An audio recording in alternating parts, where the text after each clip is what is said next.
Another roster move for the Bucks. Another big one looms, and we preview the final preseason game coming up next on today's Locked On Bucks.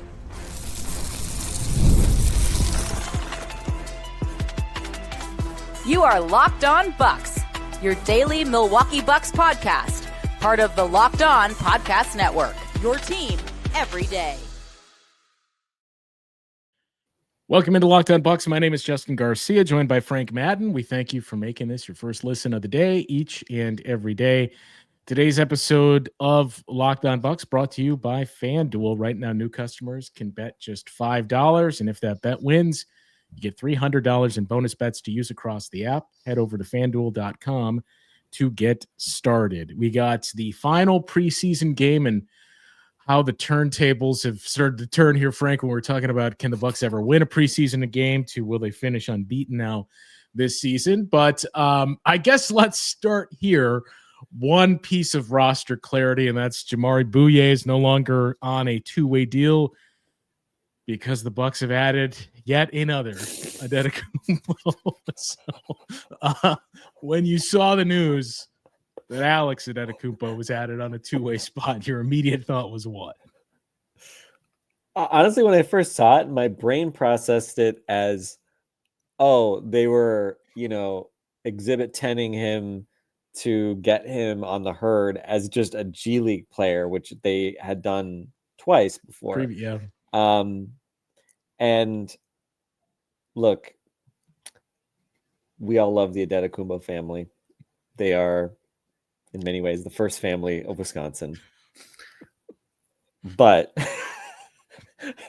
if you go and look at Alex's G League basketball reference page, it's not good, guys. It's not even like not good. It's like, is this guy a G League player bad? And there was no trajectory. He played, parts of 3 years in the G League with Toronto and then the 2 years with the herd. So, with Thanasis, we can kind of play the locker room, something, right, card. And obviously a two-way is not the same as a full roster spot. But, there's no way to spin this, there's no spin on this other than it is exactly what it looks like, which is, some sort of just catering to Giannis's, more shameless side, right? Like I don't know. It's just sort of like one of these things I don't know. Like this again, I'll say it again. We love Giannis. We love the family. But I don't know. Like I saw Alex's numbers in Greece, I think for the last few weeks or something, which were just terrible. It's just like, I don't know. I don't know how anybody feels good about doing this. Because it's not like there's any, it's not like Alex is like 18 years old. Like he's whatever he is, he 23 or something like that at this point. I don't know, but it's just a tough look. So look, I'm not going to lose sleep over it. Jamaree Bouyea, sorry, buddy. It is what it is. I don't think there was much illusion of, him becoming like some breakthrough NBA player at this point. But, he was a break in case of emergency point guard, I guess, which not that you necessarily needed one of those, but yeah, it's having Mark Sears now, which you already have in Mark Sears. Yeah, exactly. So, there was an argument for using that roster spot differently, but obviously this isn't what, you would draw up in terms of like, well, how do the Bucks get somebody that, could be like a little bit of a lottery ticket type developmental guy, like, the next AJ Green or whatever. Like that's obviously not what Alex is. So I don't know. We'll see. It's obviously just kind of overall just a very strange set of circumstances with, the reporting about Giannis's immediate family, his kids, Mariah going to Greece, and now all of his brothers seemingly coming back to Wisconsin. It's just kind of hard to parse, but it is what it is. He just turned 24 years old, so in the prime. So it's even worse than his career and plenty of room for growth. Yeah, look, I think if this is like 2 years ago, it's like whatever, fine. If this is what we have to do to appease, and this is what he wants. Fine. We're talking about a two-way spot in the 15th man. I'm still not in the like this is ridiculous camp. It's certainly raised an eyebrow, but I think given as much as some Bucks fans may not want to acknowledge it, there is quite a bit of ambiguity of what happens after this year. Like, well, what are we getting out of this then? If we get 82 more games regular season with Giannis in a Bucks uniform, what's the end goal from this play here? I don't know. I mean, the unfortunate thing is the best non-Giannis Antetokounmpo is the only one not currently in the Bucks organization, which Kostas is under contract with Olympiacos. And Kostas, arguably, you could make the case to me that like he could fit in seamlessly and do what Jericho Sims does, but unfortunately, it's funny because like Camille and I talked about that too during the Euro, and you would see flashes from him like, maybe there's something here. Like he's all of a sudden become a big and he's blocking shots. I fell deep down a rabbit hole on Reddit of a fan who followed Olympiacos and was talking like, well, not so fast. There was a moment when we were down some of our bigs last year. We had to lean on Kostas, and he looked good in Eurobasket, not so much in kind of good in small doses type is the takeaway there.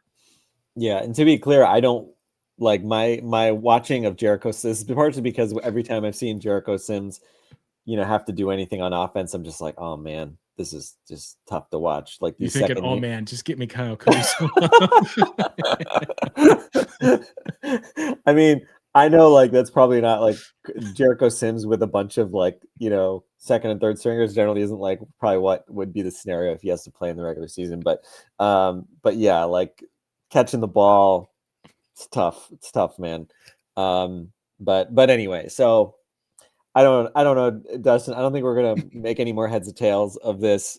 It is what it is, and this is the Giannis tax, and the Giannis tax is tariffs are high. They're even higher by the time you hear this. The Antetokounmpo tariff regime has arisen as has the US's. So yeah, so it goes. Alex, we're crossing our fingers for you, buddy, in Oshkosh. So there's that with the 3 two-way spots. I think seem confirmed now. We are far from confirmed for the 15 spots on the active roster. So I do want to take a closer look at that. I'm not quite sure what to expect in tonight's game against the Thunder to close things out, especially given some of the minutes or lack thereof that we saw for some of those guys fighting for a spot in Sunday's game in Chicago. So we'll take a look at that roster battle coming up next on Locked On Bucks. NFL season's here, and FanDuel has an offer you don't want to miss. Right now, new customers can bet just $5 and get $300 in bonus bets if you win. That's right. Pick a bet, put down $5, and if it hits, you'll unlock $300 in bonus bets to use across the app.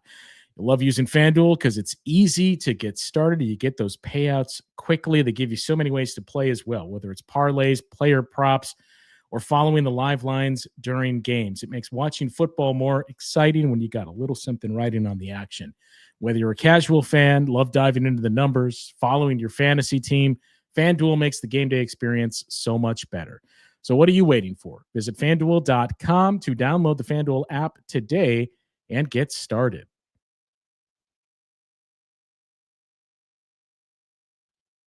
Most people can't name all their financial accounts or even what they're worth, whether it's 401ks, properties, or investments.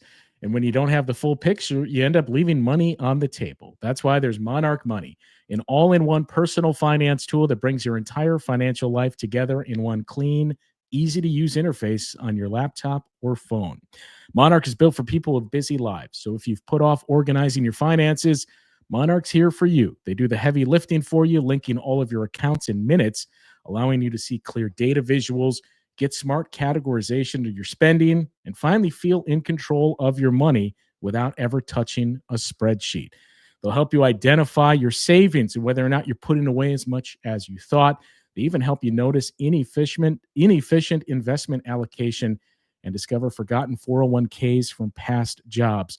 Whether you're working with a partner or a financial advisor, they make it easy to maximize your investments, increase your savings rate, and keep tabs on your financial portfolio. Don't let financial opportunities slip through the cracks. Use the code LOCKEDONNBA at monarchmoney.com in your browser for half off your first year. It's 50% off your first year at monarchmoney.com with the code LOCKEDONNBA. So the final preseason game, and we still have to answer the question of who's actually going to make this team.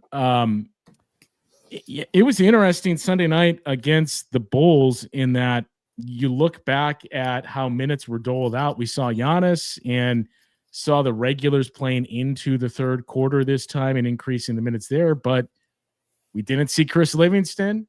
We didn't see Tyler Smith in that game. The game tonight, I'm not quite sure what to make. Like, do you use this as, hey, we'd like to see a little more sets with Giannis in the regulars, or do you just lean into those guys that are fighting for the final, 2 spots on the roster? I mean, I would prioritize first and foremost just getting some reps for the guys that are actually going to play and some semblance of your rotations.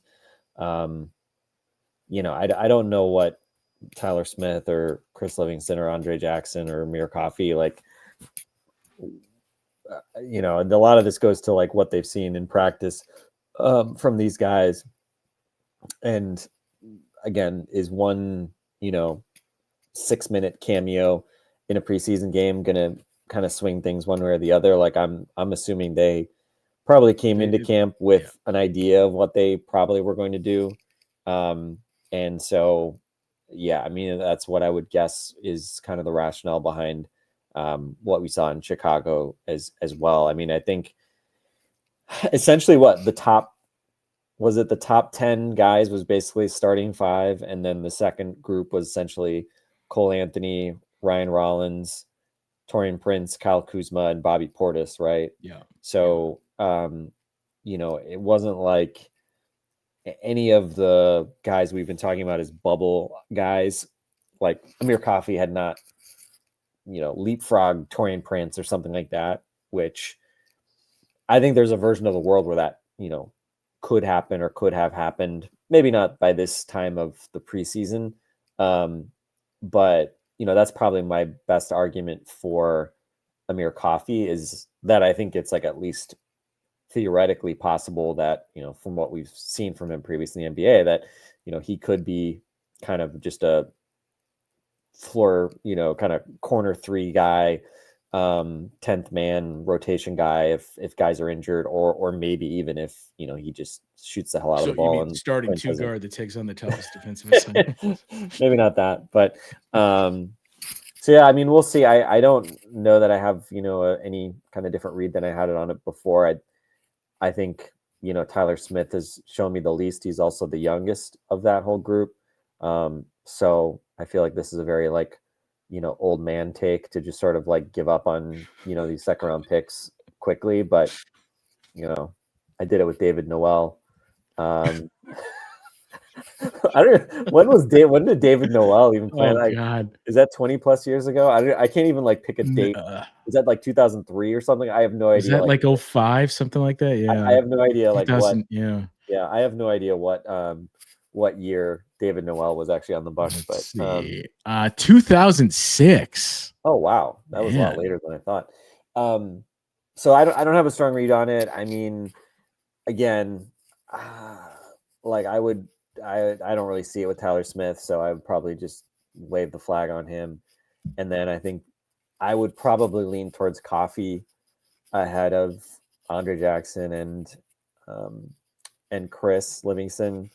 One interesting note. So Van Fayez, our friend of the pod, I hadn't done the math on it, but I threw out I don't even know if they could waive Gary Harris given he has the second-year player option.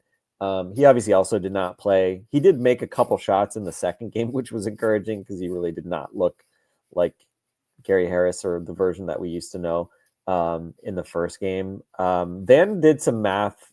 I haven't looked into it further. Van did some math and said he thinks actually you probably could eat Harris's second year and not fall afoul of the whole 15% future dead money thing that we kind of only sort of had to start thinking about because of the Dame move.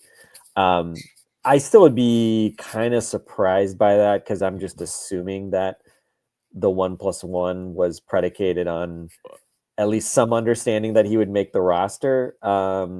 It would obviously be kind of hilarious to do it purely as like a favor to Miles Turner's agent and then, waive him immediately, especially given, like Tyler Smith and Chris Livingston obviously don't look like guys that are going to play either. So yeah, I would probably guess it's Tyler Smith and maybe it is Andre just because of the contract thing, but I don't know. I don't know if you have a steer on it. It's honestly like very little of this is based on like the preseason. Yeah. I mean, like Livingston with that one game is really the only guy that I think like kind of did anything, but yeah, is that really change your view of him? Like, to his credit, he also was the best of those guys in summer league. Yeah, I mean, my opinion remains unchanged that I think Andre Jackson Jr. unfortunately is going to be one of the odd men out just because of the contract situation. It's interesting too that you wonder. I talked about that with somebody else actually yesterday about I had to go back and double check what was the contract for Gary Harris and couldn't remember if it was a 1 year or a 1+1. I'm like, well, if it's a 1 year, it's also not really a position of need to have yet another 2 guard at that spot. So like, is this an easy out there? Nope, it's a 1+1. Yeah. Yeah. If only it was a 1 year contract. I mean, it's going to be really interesting because, as the president of the Chris Livingston fan club, I'm not going to say that he's looked like he's a rotational NBA player throughout summer and what we've seen in preseason. He's looked better and he's certainly looked the best of that group, whether it's a low bar to clear or not. Are there term limits on the presidency of the Chris Livingston fan club? Is that where we got? Is that how I became the it defender used to be of Chris 2 Livingston? terms, but I think we're going to try to just say, you know what, there's no more term limits on that. You can serve as long as you want.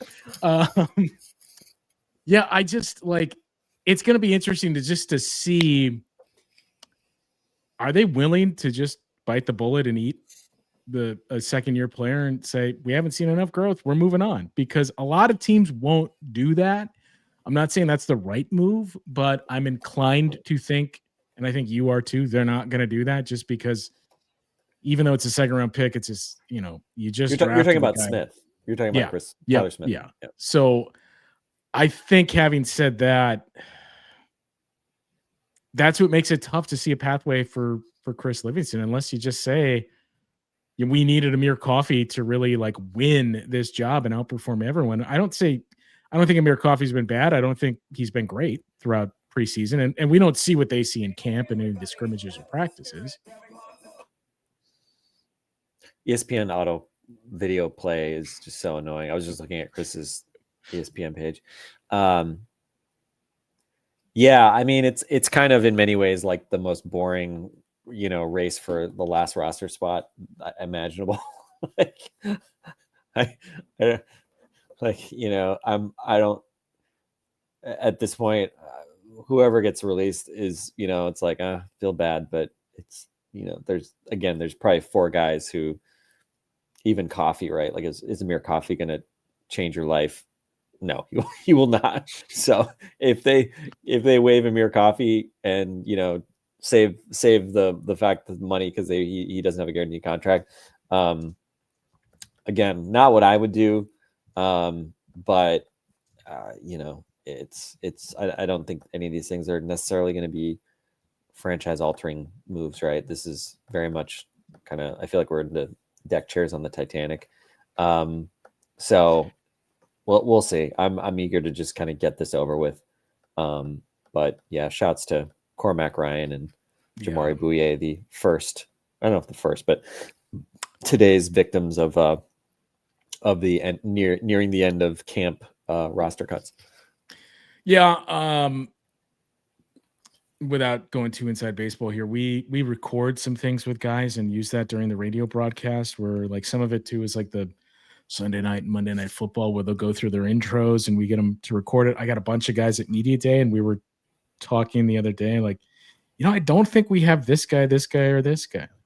I think we're good. And so far in two of those names, we are good. So yeah, it's been an interesting camp. I guess we'll see what happens with the back of that roster and those two spots that need to be cleared. But we've seen some other things too with how the Bucks have played through preseason. There's one thing Camille and I talked about as well that I want to get your opinion on and just overall take on some of the optics surrounding this team. So we'll get into that conversation coming up after this.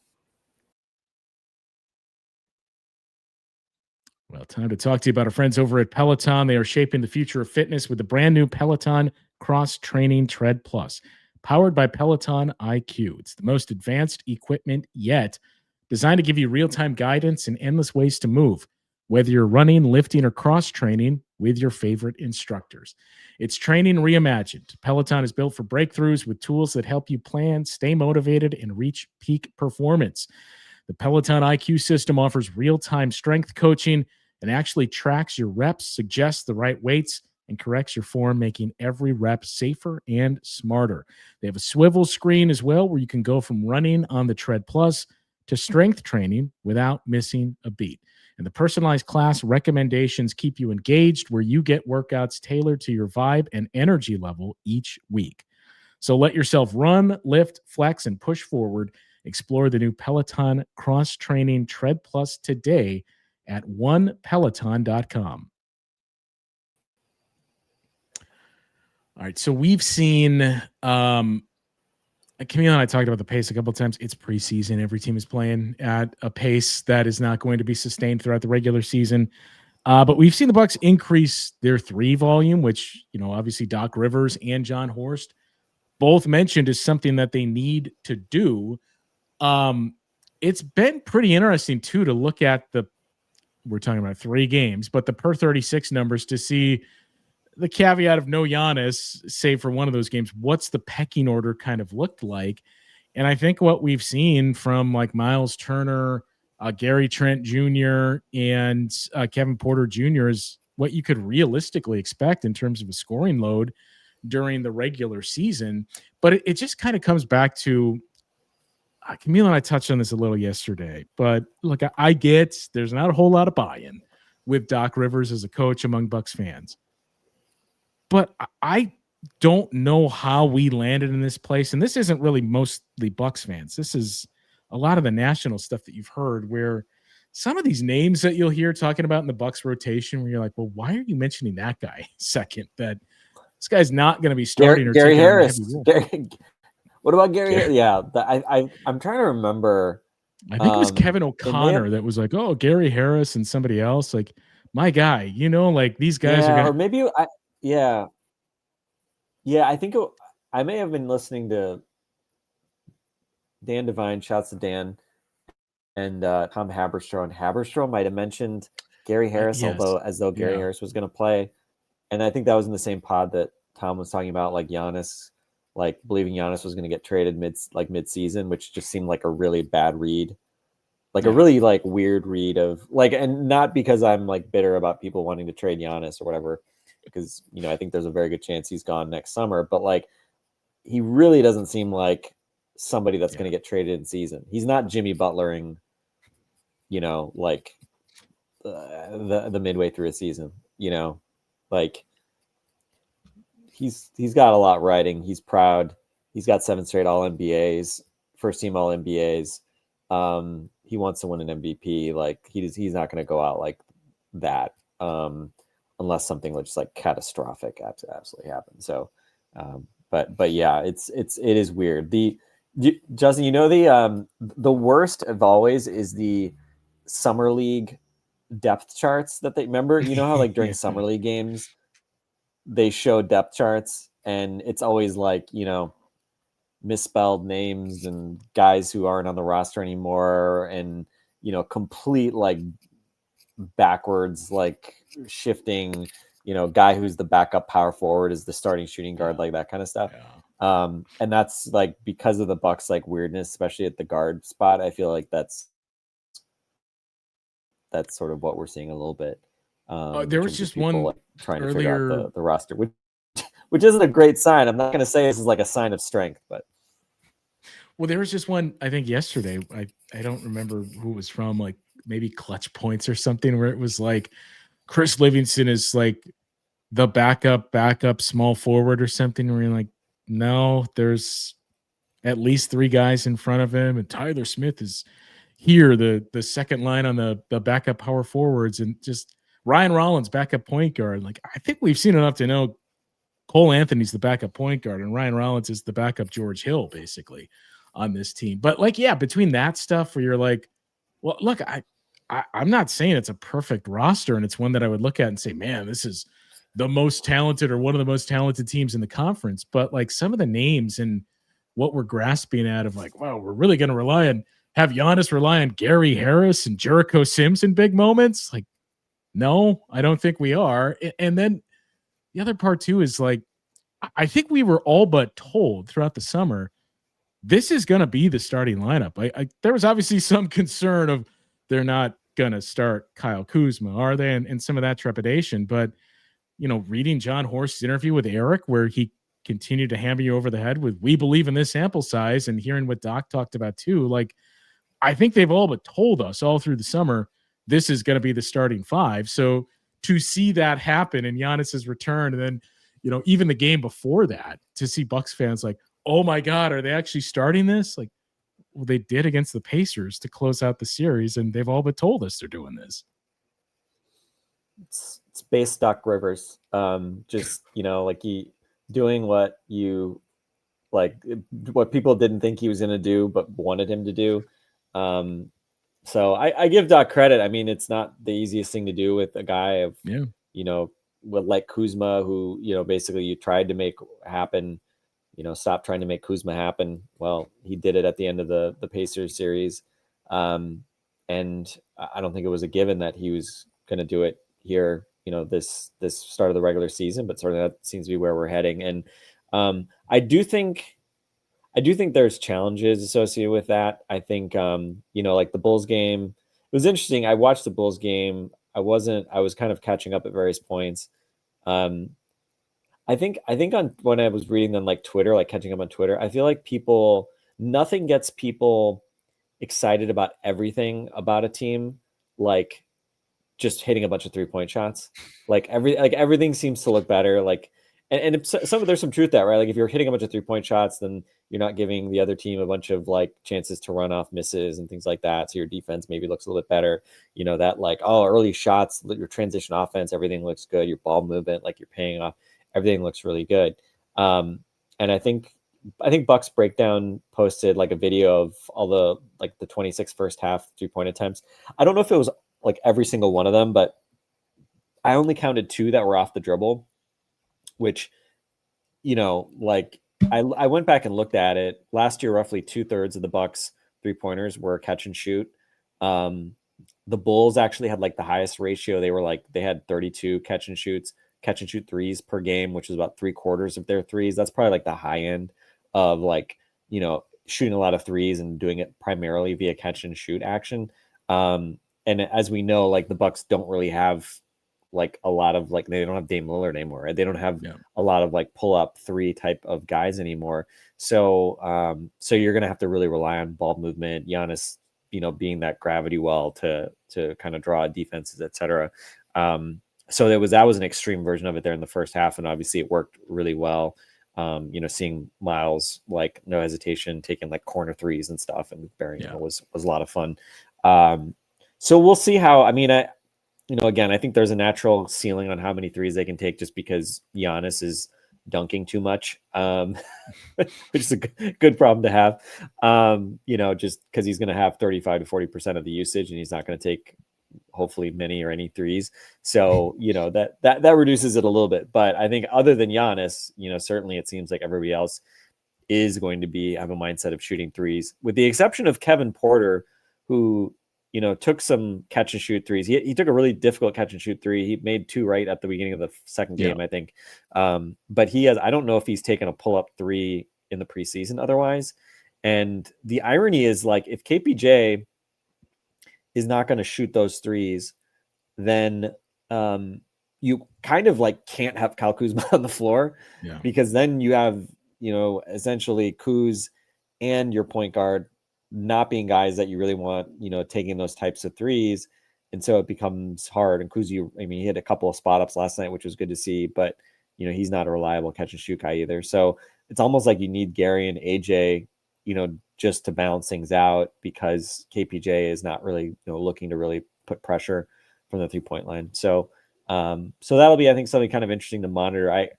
KPJ is kind of weird because he averaged between 7 and 8 threes per 36 in his kind of peak starting years in Houston. And obviously that was, like an asylum, like, with no rules and terrible coaching, some of the worst coaching probably that we've seen in the last decade in the NBA.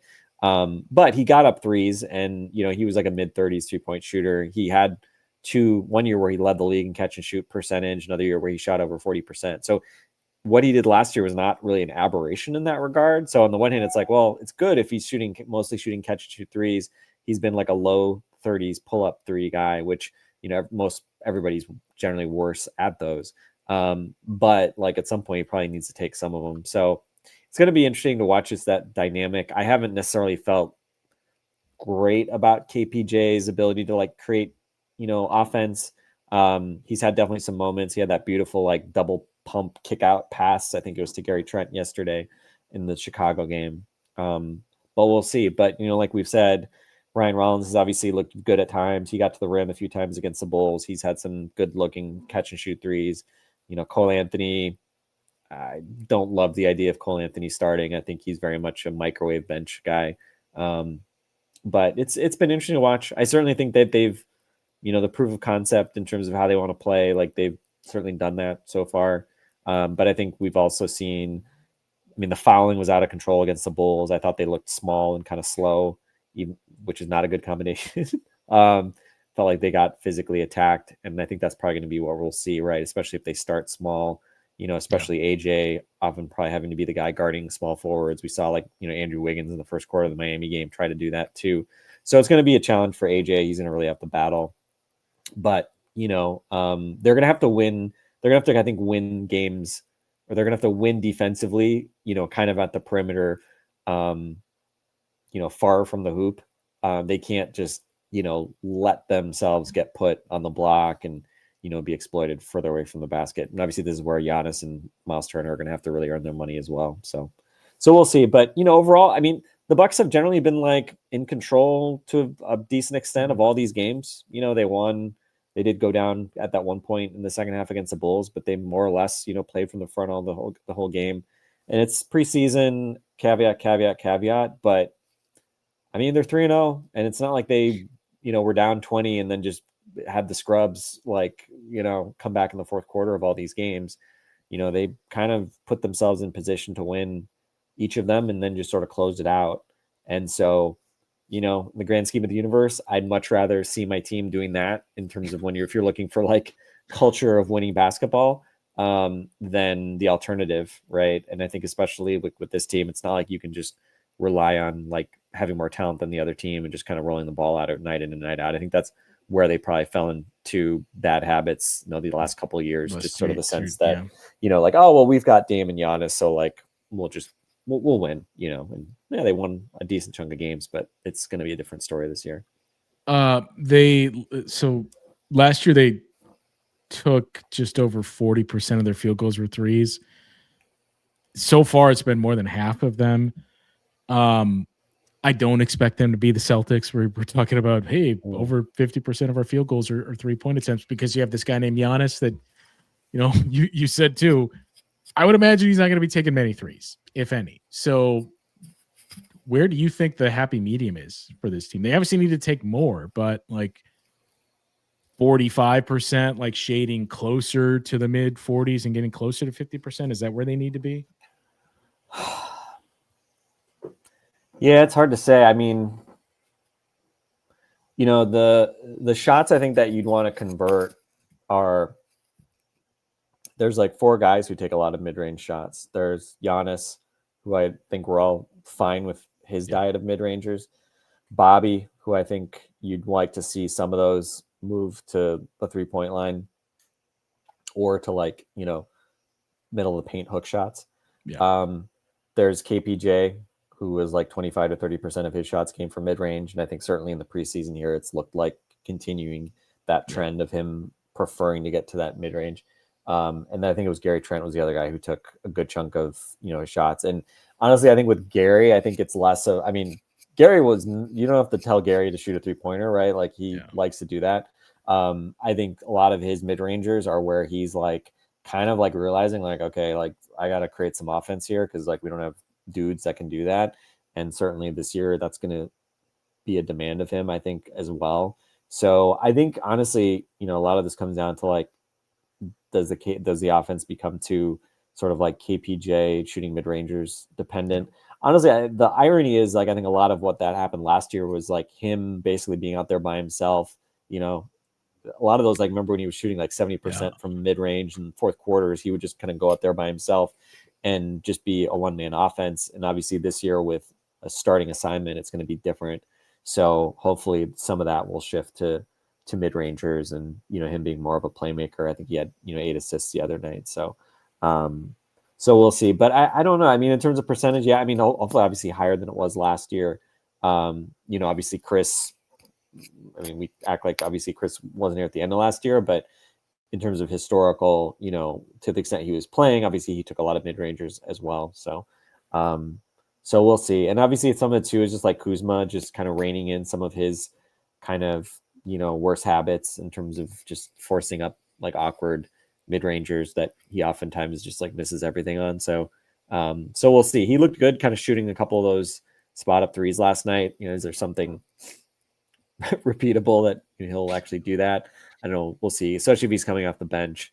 I definitely worry a bit like if they're going to have, lineups of like Cole Anthony and Kyle Kuzma, like it's going to be the version of the tough shot express that we, never wanted after watching, Chris Middleton actually be able to do it. Like this is going to be the kind of different version of that. So we'll see. But I'm honestly a little bit too, Justin. I think some of the stuff defense, I think like I'm a little concerned about their lack of size at the kind of like 1, 2, 3. Honestly, part of me like looked at like Andre. I was just like, man, it'd be nice to have Andre's like athleticism. He's not obviously like really big or tall, but he's bigger than certainly the other guys that you're going to play at the guard spots. Yeah. And again, like with Torian, just feels like him at the 3 again, just looks too slow. It just doesn't feel like he necessarily has the foot speed there. So I definitely have some concerns about their ability to hold up defensively. And honestly, I just, like watching that Bulls game, it's one game, whatever. But it kind of got me thinking again of the last 8 games last year where you win them all, but it's really was your offense and they just shot the hell out of the ball. I think they shot 45% on catch and shoot threes and over 40% overall on threes. And, again, like that, they're not going to do that for a full season. But it was really the offense and the defense was pretty average, mediocre in that period. So I know we've talked a bit about how we think the defense is really going to have to be better this year, top 10 for them to kind of realize their potential. But who knows, right? I honestly, I don't know. Maybe they do just become a run and gun, shoot a ton of threes. And, there are nights where they just get the doors blown off because they don't get back in transition, stuff like that. We'll see. It is definitely a new version of the team, without Dame and with these new sort of old, but new, new roles for guys that maybe we've seen for a couple of years now and having to take on more responsibility. But I don't know. I don't want to take Miles Turner for granted either. I think certainly he can be a guy that you hope would obviously be a net positive versus last year on both ends. But, again, I also don't want to act like the bar is very low for him. So as we wrap, so you think it's Chris Livingston and Andre that are the two that get the axe here? I'm going to manifest Tyler Smith. I'm going to, as the president of the, Tyler Smith hate club, Sorry, many terms Tyler. is I don't that? want to be. Yeah, I don't. Well, only one because he's only been here a year. It's a half. Yeah, It's a I know. I midterm. take no pleasure in it. Like I obviously would have preferred if he obviously had kind of shown more of a trajectory and had a good summer league and all that. But yeah, I mean, again, like I just wouldn't keep him. So I'm given how random this is gonna feel, I'll just say like, yeah, Tyler Smith and I'll say Andre just because It seems the obvious with contract the thing. contract. Yeah. Yeah, but again, I would keep Andre if it was up to me. All right. The last thing here. So the game is a Peacock game, which I think we already had one Peacock game Camille had mentioned, the league, not the Bucks. Oh. But it'll be Bucks fans' first glimpse at the Peacock production. Round Ball here. Rock. Round Ball Rock. Zora Stevenson's going to be the sideline reporter tomorrow too. We got the email, so Zora will be back in Milwaukee. I don't know. I don't know if you shared any thoughts on this, or if you have any thoughts, I should say. But I think NBC and Amazon are both going to like come out swinging, and it's going to be a production that is. We talk about clearing the low bar, significantly better than ESPN and probably even everything Turner. That I think that's something the league is heavily invested in, of like, we got to come out of the gates with this really hot. And it's only going to drive the conversation too of like, how has ESPN not gotten better at this when they've had this for 25 years or so now? I mean, I'll have the caveat of like, I generally like, I will watch inside the NBA. Like I enjoy it to an extent. I don't like ESPN's pregame, halftime. I don't like anything from ESPN basically.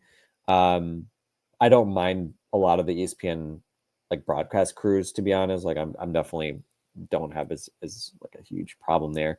So I don't know. We'll see. I mean, I'm the kind of person, my ideal scenario is a FanDuel TV broadcast where I get my Lisa and Marcus, and I know what I'm going to get, and I know that the broadcasters are going to know the intimate details of my favorite team, and I'm not going to be there like feeling like they haven't done their homework or whatever.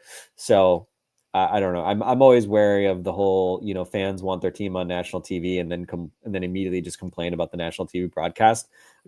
So I don't care a whole lot. I am somewhat interested to see how the new broadcast partners perform and do, and is there anything interesting?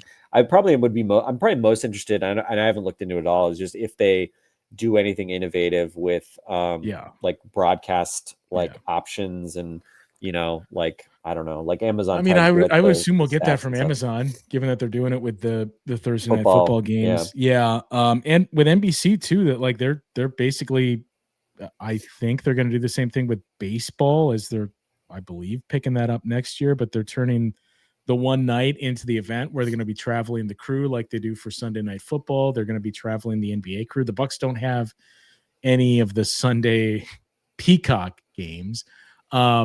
But yeah, like that's not even innovation, but that's at least what's going to be different for these broadcasts. But yeah, I'm curious to see like what else we get to in terms of innovation, of what other camera views are being used, and anything else of trying to sync the various broadcasts together. So yeah, we'll get a look at that when the regular season begins. But the game later on tonight, we get Zora Stevenson back, and the Peacock broadcast. Do you know who the play-by-play is tomorrow, or for this game? It's Noah Eagle, and I don't remember who the analyst was, but I know Zora was there. So yeah, because Noah and I don't even remember. It's Noah and Mike Tirico, right? That's their two broadcast guys for basketball. I don't know. Yeah. All right, so we'll see when do the rosters have to be reduced by? Justin, I'm just here for the ride. Okay. I honestly, I was like, I had to be reminded today that there were only 4 preseason games. When do we?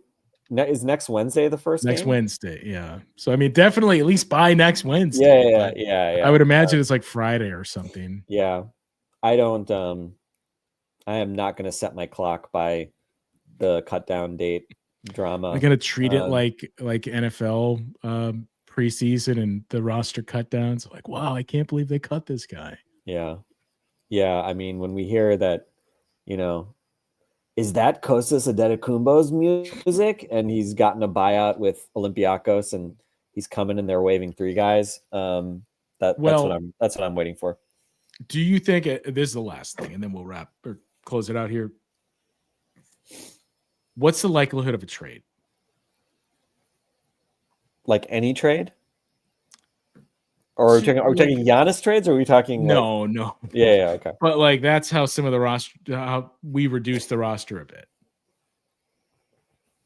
Well, I mean, there's only one viable candidate for a trade, and I just don't think there's any other team is just going to say, we know you have to cut him, so we'll wait.